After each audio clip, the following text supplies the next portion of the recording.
Welcome to Higher Ground Living, practical tools for lasting change. I'm Tommy Bates. Join me as we explore relationships, faith, emotional health, and the simple strategies that can help you build a better life. Hi, folks. Thank you for tuning in to Stuff That Works. If you want to know more about me, feel free to visit my website. It's highergroundliving.net. Before I get started, let me say this podcast is not a substitute for therapy. If you need therapy, please reach out and find a good counselor. Get some recommendations from someone you trust. And today I want to talk to you about how to get your needs met in your marriage, how to get on the same page with your spouse, and how to ask for what you need. I also want to note really quickly, this episode will cover some topics that little ears may not need to hear. So you may need headphones or a way to listen without your children being able to be exposed if you're interested or concerned about that. So let me start by saying that despite what society thinks, men and women are uniquely different. So many conflicts come from forgetting we think differently. The fact that we process emotion differently. We have different motivations, different needs. If you've been married for very long, I'm sure this is probably, like me, it's probably hit you in the face. But the more you recognize it, accept the fact that as a wife, you could have married a woman, but you married a man, the more you can adjust your expectations. Many times we're aware of our differences, but that doesn't necessarily mean we accept them or respect them. You know, we don't think about it. We don't honor that issue. We expect each other to act just like we do. And it's not, doesn't work out very well. So men, can you accept that your female partner wants emotional connection more than sex? Needs to talk, wants you to listen. Can you see her emotions? Sometimes big emotions without calling her neurotic, crazy, illogical. And I'd ask you women, can you accept that your man has sex in his veins? That while you married for connection, for stability, for emotional support, he married you probably because you're hot. He wanted you. He very likely still wants you. And of course he wants connection too, but that's usually the top part of it, their desire, our desire. And that doesn't make us a dog or a pervert any more than you're not neurotic. Just because you have deep emotions doesn't make you neurotic. And in the same way, he's not perverted. He's an arrow. You're his target. The same feelings you get when you're nestled together on the couch, snuggling, that feeling of comfort, that feeling that everything's right in the world, that this is what we got married for. That's the same feeling guys get when we've both achieved orgasm after sex. That feeling of, this is why we got married. This is what this is all about, This is the male equivalent. And I know that may sound crazy, but it's true, ladies. We just are built differently. So women and men, if you've tuned into this podcast, I hope you're listening. If you've grown up with the idea that sex is dirty, if you have deep shame associated with it, I want to encourage you, look for counseling to help you overcome this. We'll cover sex a little more deeply in the subsequent podcasts, but I'll just summarize by saying you can take the pulse of a healthy marriage by how satisfied each of you is in the bedroom. And unless there are physical issues that cause problems or, unprocessed trauma that needs healing, it's very, very important. And a lack of physical intimacy is as much of a problem as a lack of communication. If you and your partner didn't speak for 6 weeks, not a word, I imagine you'd probably be, what's going on here? There's a problem. Same thing's true for physical intimacy. I know there are couples that are exceptions, but for the vast majority of us, sex is just as important as talking. It's a salve that heals things that separate us. It's an opportunity to be one. And it's also a virtue over many vices. There's lots of problems out there, pornography, infidelity. That's the safe way, the best place for that energy to be devoted. I heard a good teacher say one time that fire is meant to be in the fireplace. But if you have a fire somewhere else besides the fireplace in your house, that's a problem. And so no excuse for pornography or for infidelity ever. Not trying to sound judgmental, but there's two areas to me as a counselor I can say there's never an excuse for infidelity. There is never an excuse for domestic violence. Since I mentioned that, I will say I have resources on my website. If you're in an unsafe relationship, that's the most important thing you need to do is find safety. But like I said, it's the virtue over many vices. It's meant to be something that's shared.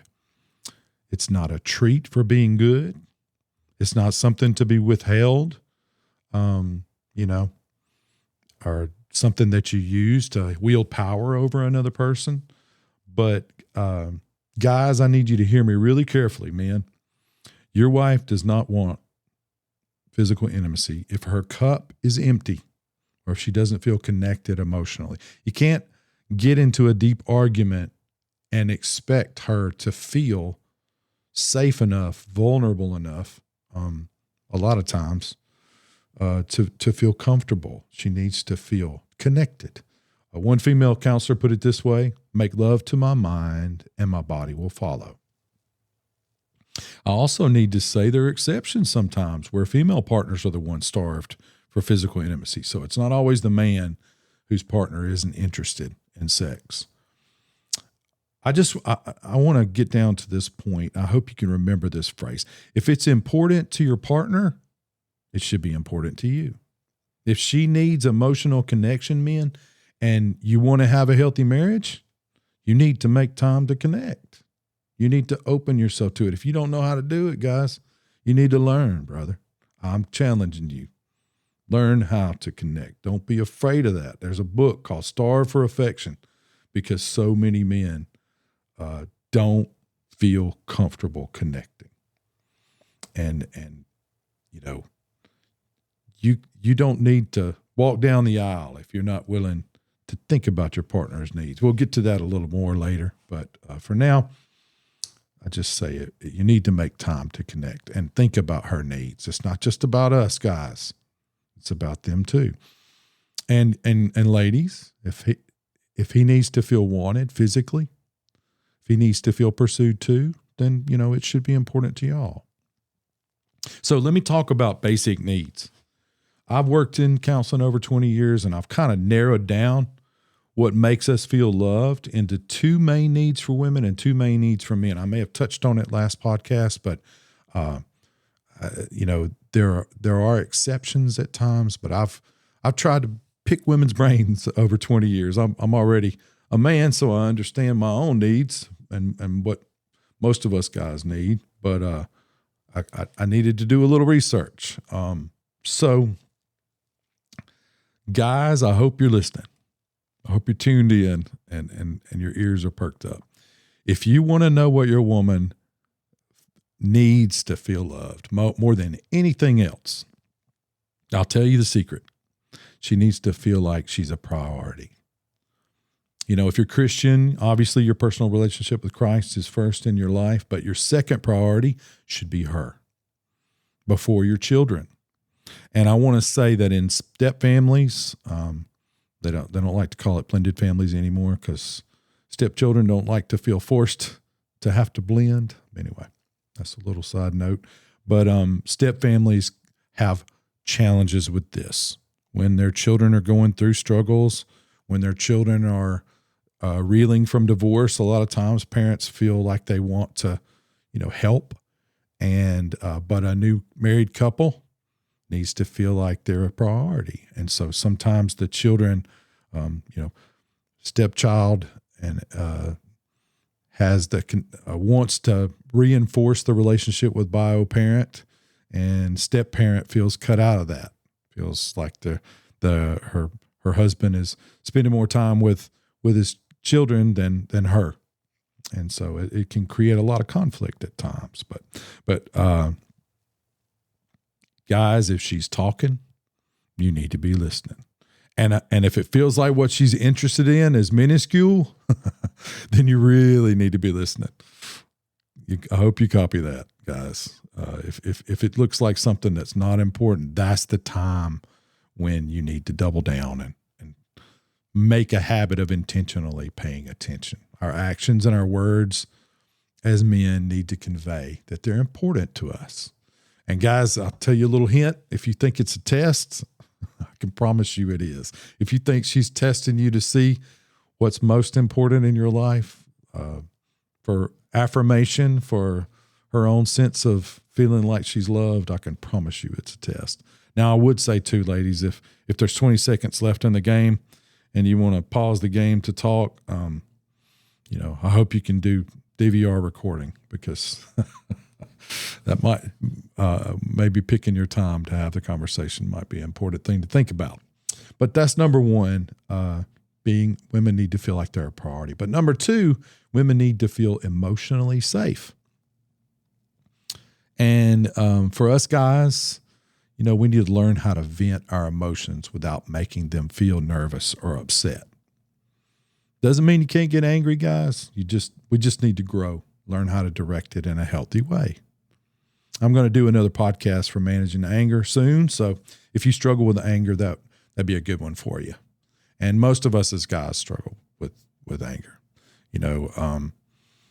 That's our most common emotion. I will say too, ladies, I hope you can understand a man. I want you to kind of imagine with me for a minute that a guy has a big, huge funnel on top of his head. He's got all these emotions pouring in.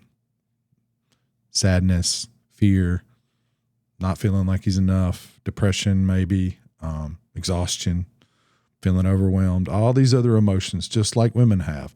But there's only one output valve, and that's anger. So if I had a dime for every time I had a female spouse saying, he just seems like he's mad all the time, and I'm like, I'm sorry, ma'am, he's not just mad. He's sad, he's scared, he's angry, he's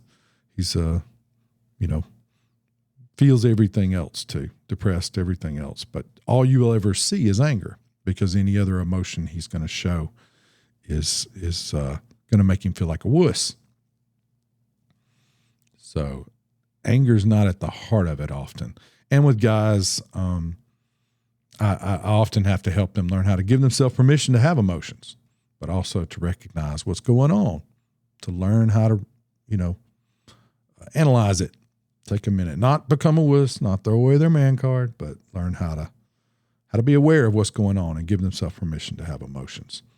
I'll give you an example real quick. When my third born daughter was about 4 years old, I remember she was kind of rambunctious running around and stubbed her toe, and I got so mad, I was, why can't you be more careful? Stop tripping over stuff, and why do you have to keep getting hurt all the time, And she looks up at me with these big old crocodile tears. Daddy, why are you yelling at me? I'm hurt, And I'm like, you big dummy. You've been to school for this stuff. You know better. You're not mad. You're scared. Your little girl got hurt, and I had to realize that it's just a reaction. It's just how we are. It's encoded in our DNA. So it takes a lot of work, guys, to change that, but we can be taught. That's my motto for men. So our reaction as men is to reach for anger. We've got to be intentional about how to change it. Takes a lot of work, but we can do that. So now, ladies, what do you think your man needs to feel loved? I can imagine you guessed number one. I know there are exceptions to this, but most men need sex, physical intimacy or sex, regularly and often. Not quid pro quo sex, not pity sex, mutually fulfilling sex.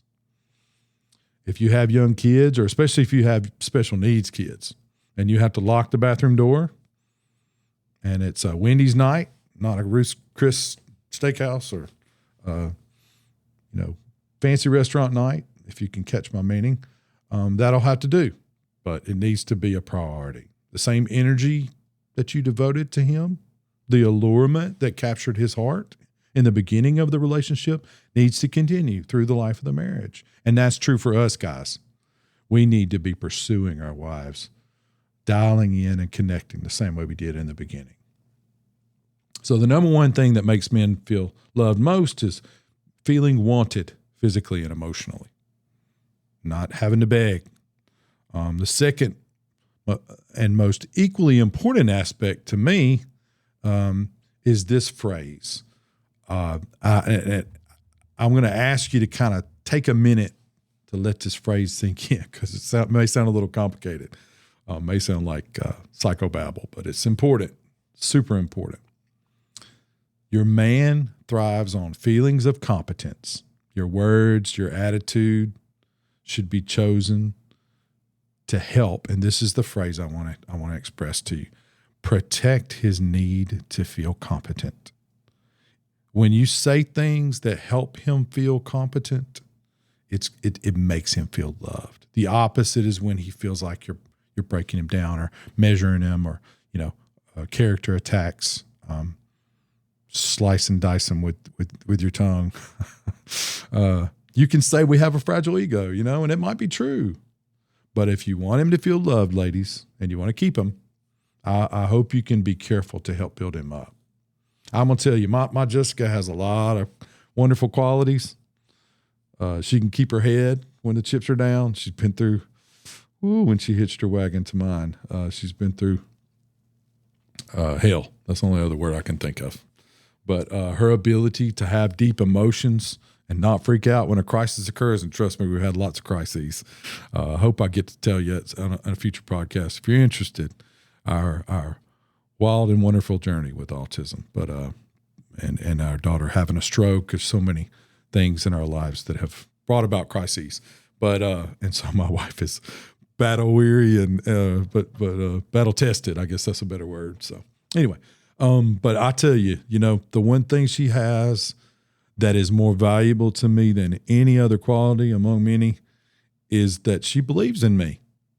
The rest of the world may think I'm a chump, but if my Jessica believes in me, I'll be okay. She's got my back. It doesn't mean there aren't times, ladies, when your man needs to be called out. Now, I know there's times when you need to stand strong, go toe to toe and say what you need to say, but I hope that's the exception and not the rule.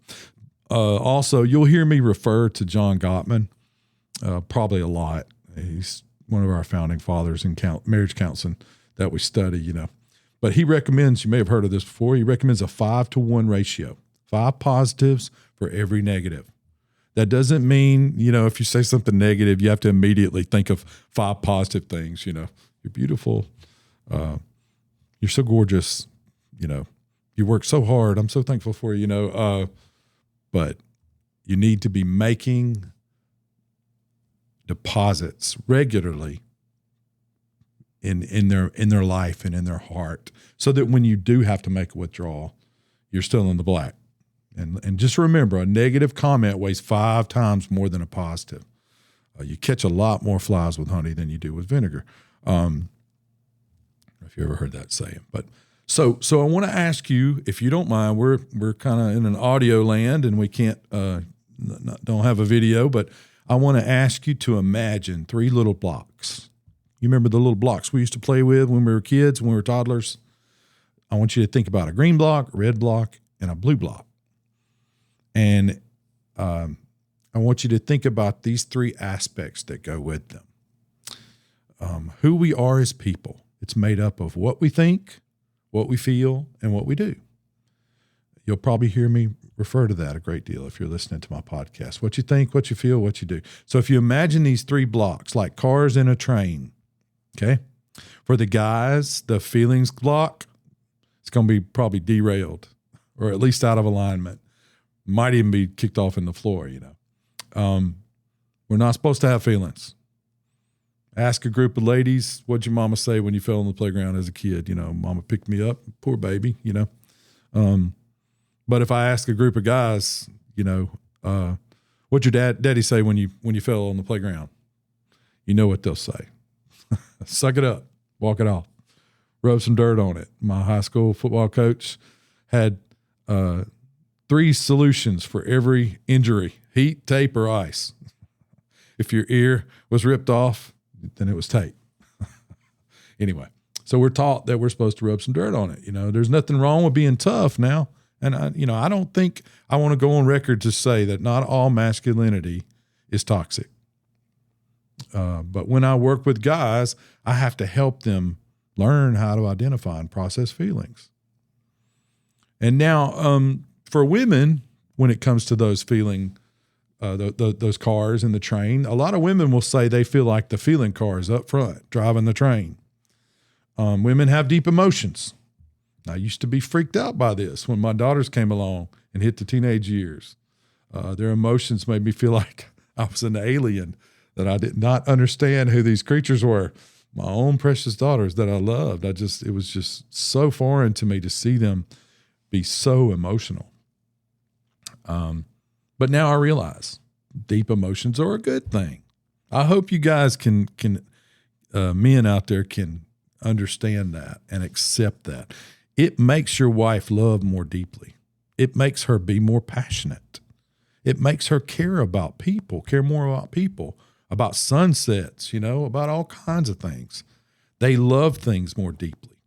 But you got to remember, there's a double-edged sword. Those deep emotions can sometimes control them. And ladies talk about that, how they feel like they're just, they can't seem to control their emotions. Their emotions are controlling them.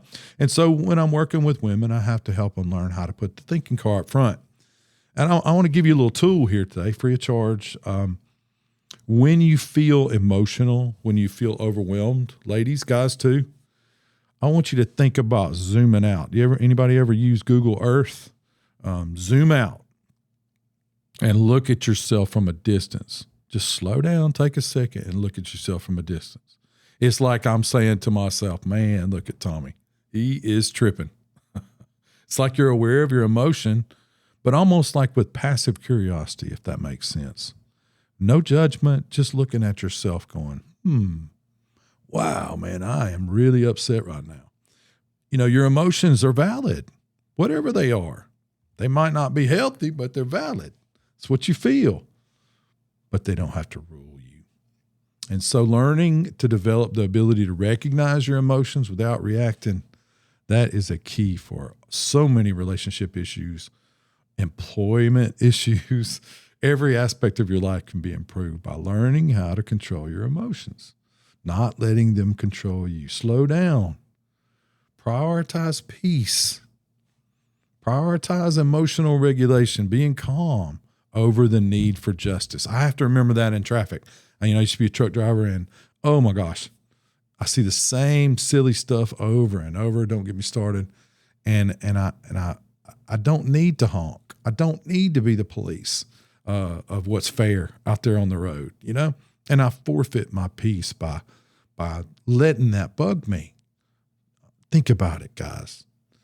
It's so important. This could make the difference in whether your lifespan can be changed by this. If you learn how to let things go and not have the need for justice, and as believers, I would say too, there is a righteous judge and I am not him. I hope I can let it go, relax, and not feel like I have to get justice. But just think about it. We're going to do another episode, an upcoming podcast on stress management, because I'm going to tell you, folks, that is probably one of the most, especially nowadays when things are, it's hard out there right now, and there's a lot of stress out there. So, but think about what it does. Stress affects your cardiovascular system, affects your digestive system. There's actually a study that's been done, a scientific study that shows that stress literally lowers your immune system. We can talk about that later, but believe it or not, that is true. So managing stress is important. And I hope that you can learn how to control your emotions and think about peace being more important than your need for justice. So here's another difference between men and women that's huge. How about memory? our memories are totally different. Men remember things that are, our first car, first truck, Christmases, important events, memories that have emotion tied to them. But for us as guys, we don't tie emotion to very many things. But women tie emotion to most everything. So that's why their memories are so much better. Both hemispheres of their brain are involved in that memory. So I want to ask you something here. I want you to, feel free to email me and let me know what you think. But this may not be true for some people. Maybe some people block it out. But for me, memories from high school seem more etched in my mind than when I graduated high school. Everything seems to be a blur after I graduated high school. And I have a theory about that. I think it's because when I was a teenager, I was more emotional. My brain hadn't finished developing and I was more emotional. And, but women, like I said, women tie emotion to most everything. And that's why they can remember an outfit they were wearing back in 2017 on a Tuesday night. So, and that's really helpful, when I need to find my keys and my wife can tell me, or when I can't remember somebody's name and the better half of my brain helps me remember that. But, that's the good side of that. But the double-edged sword is men, when we hurt them, they feel everything, man. They feel all of it. Their memories are like a hologram, 360-degree hologram. They remember every single aspect. So when we hurt them, it takes longer for them to get over it. We need to be patient with that. It's just biology. My wife, I'll give you a little story real quick. My wife, as we're going down the road, my wife yells out, "A flock of geese," and I'm swerving, trying not to have a heart attack. "Dang, baby, I thought we were about to get hit by an oncoming car, Well, it was pretty," she said. She's passionate, and I need to embrace that.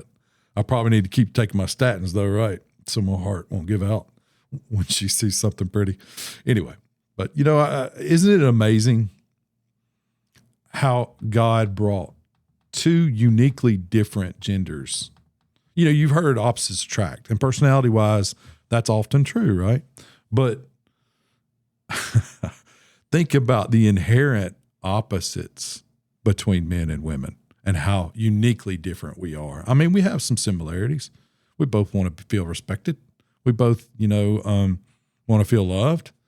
But there's so many unique differences. And I think it's so interesting how God did that. It challenges us. We think that you're supposed to love by doing the things that we think are loving. I'll give you an example. I like lasagna. I probably don't need lasagna, but I love lasagna. And if I wanted to show my kids how much I love them, you'd think I'd want to, make lasagna for them. That's the best stuff in the world, right? For me. But my kids don't care that much for lasagna. So if I want to show them love, I need to think about what they need. I need to think about what they like. And that's the same way when it comes to love languages. I hope some of you probably heard of that concept of love languages. We can talk about that a little later, but wonderful book, Gary Chapman, 5 Love Languages. Excellent book. I need to be willing to speak the language that makes my partner feel loved. And when we're different, we're unique, then that language is not something I necessarily, understand. My wife is a wonderful gift giver, for example. She researches the best gifts, and I am horrible at that. Horrible. But I'm a words of affirmation guy. So anyway, we can talk about that more later. But I just think it's so unique how we're so uniquely different, and the challenges that creates for us to help us learn how to love sacrificially, to help us have an object lesson in life, 40, 50 years, hopefully, of being with somebody who's different than us. And learning how to put ourselves in someone else's shoes, So I just want to say thank you for tuning in. Please pay attention to upcoming episodes. Next time, I want to talk about anxiety. I hope you'll pay attention to that. About 20%, I think it's 20% of Americans, almost 20%, suffer from some form of anxiety. So we'll talk about that next time. I hope you're enjoying the podcast so far. Please remember to check out my website, www.highergroundliving.net, for resources. And I also want to say, feel free to email me. My email's on the website, highergroundliving@outlook.com. But give me suggestions, if there's something any kind of feedback you want to share, please feel free to email me. And, if you have topics that you want covered, let me know. We can make room for it. But I just want to say thank you for paying attention and being here. So, thanks for listening to Stuff That Works. And if this episode helped you, share with a friend and join me next time for Higher Ground Living. Practical tools for lasting change.